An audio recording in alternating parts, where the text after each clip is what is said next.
Wasallam said, Umranu Bayt al-Maqdis.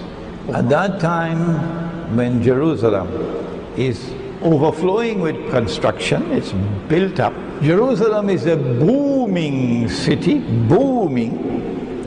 And so Jerusalem moving to center stage. At that time, when this happens, and this is now happening, Umranu Bayt al-Maqdis, Kharabu Yathrib.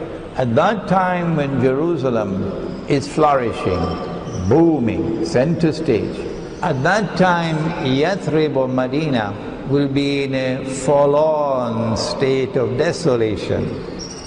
Kharab, meaning playing absolutely no role, either in Islamic affairs or in world affairs.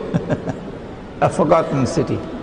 At that time, when Yathrib is in a state of forlorn desolation, Khurujul Malhama, at that time the great war will take place, the Malhama.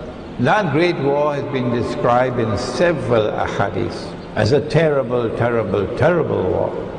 In fact, a series of wars which will culminate with the biggest war of all. The birds will fall down from the sky. That Malhama has not as yet taken place. But when it does, it's going to make the First World War and the Second World War look like a fight over peanuts.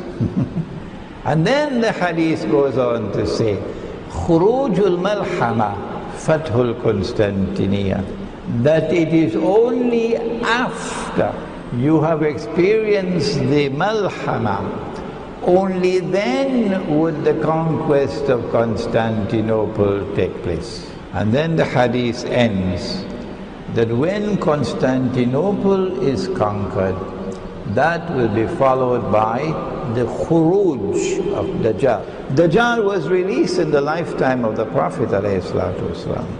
But you cannot see him because he is not in our world of space and time. But when he is in our world of space and time, he emerges as a human being, a Jew, a young man, powerfully built, curly hair, meaning the curls at the side, and he will declare, I am the Messiah. This is the Khuruj. When the Prophet ﷺ said, he said that the great war, the Malhama, the conquest of Constantinople, and the Khuruj of Dajjal will all take place within a period of 7 months.